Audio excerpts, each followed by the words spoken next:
आलोक अवस्थी जी, पहला सवाल आपसे है, संजय सिंह की गिरफ्तारी क्यों हुई है और इसके पीछे के ठोस कारण क्या हैं? बीजेपी इस मामले में क्या ओपिनियन रखती है? संजय सिंह को क्यों गिरफ्तार किया गया? देखिए संजय ब्रजेश जी, यह मामला बहुत गंभीर है और यह गंभीर एक तरीके से है कि यह जनता को एक तरीके से ठगा गया है। इंडिया अगेंस्ट करप्शन का नाम लेकर के केजरीवाल जी की पार्टी सत्ता में आई, अपने आप को उसने राजनीतिक शुचिता की नए धारा के रूप में प्रकट किया और जितना कहा सब उसके विपरीत काम किया। पहले वो सभी कांग्रेसी नेताओं को चोर बताते थे, शरद पवार को चोर बताते थे और आज जो है उन्हीं के लोग चोरी के आरोप में जेल में जा चुके हैं। जहाँ तक शराब घोटाले की बात है, एक बार उसको भी मैं जिक्र कर दूँ, संजय सिंह जी पे मैं आता हूँ। इन्होंने एक शराब लिकर पॉलिसी दिल्ली में लेकर के आए, वहाँ पर 2% कमीशन जो मिलता था उसको बढ़ा के 12% किया गया और 12% में 6% का किकबैक लिया गया। 100 करोड़ रुपए का लेन देन के सबूत हैं, जिनमें से 2 करोड़ रुपया संजय सिंह जी के घर पर लिए गए और जिन 2 गवाहों के उस पर बयान हैं, उन दोनों गवाहों की डिजिटल एविडेंस मौजूद हैं जो कोर्ट में सबमिट किए गए हैं और उनकी सीडीआर रिपोर्ट भी वहां पर सबमिट की गई कि वो उस समय पर संजय सिंह के घर पर लेन देन कर रहे थे। और जो नवीन अरोड़ा की बात है, वह इस शराब घोटाले के अंदर कन्विक्ट मतलब आरोपी हैं और जो कई आरोपी बनाए गए हैं, 2 कंपनियां हैं, 4 सरकारी अधिकारी हैं, मनीष सिसोदिया हैं जो कि इसके मुख्य सूत्रधार अभी तक बताए जा रहे हैं। लेकिन आज ईडी ने यह भी कहा है कि 2 अन्य राजनीतिक व्यक्ति भी हैं जो उनके रडार पर हैं, जिनकी संलिप्तता इसमें पाई गई है गवाहों के बयानात के आधार पर। उसकी पुष्टि संजय सिंह से वो करेंगे, अन्य गवाहों को सामने बैठा लेंगे और सामने लेकर के आएंगे।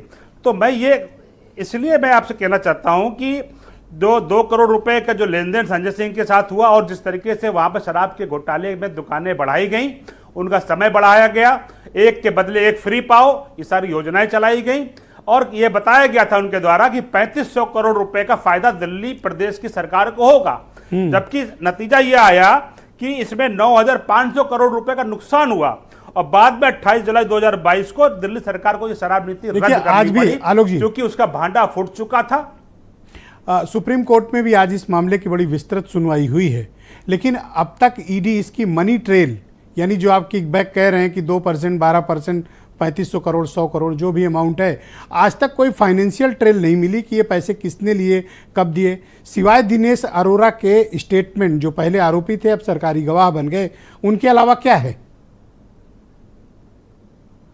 ब्रजेश जी, आप बहुत सीनियर जर्नलिस्ट हैं और जितने भी इस समय पैनलिस्ट बैठे हैं सभी लोग अनुभवी हैं। क्या हमारा देश का कानून या हमारे देश की कोर्ट क्या ज्ञान नहीं रखती है? अगर सबूत नहीं होते तो क्या उनको मनीष सिसोदिया पिछले 8 महीने से इसी आरोप पे जेल में है, उनकी बेल हर स्तर पे हाईकोर्ट के द्वारा हर जगह पे कैंसिल की गई है। यानी कि बिना पुख्ता सबूतों के झूठे आरोप पर कोर्ट को अधिकार होता है कि तुरंत छोड़ देती है, बेल दे देती है, मुकदमा चलता रहता है। लेकिन इनको जमानत ना देना और साथ ही साथ इसके पहले जो इनके मंत्री पकड़े गए थे जैन साहब, उनको तो 2 साल लगभग हो गए थे, अभी वो खाली मेडिकल लीव पे टेम्परेरी बेल पर बाहर हैं।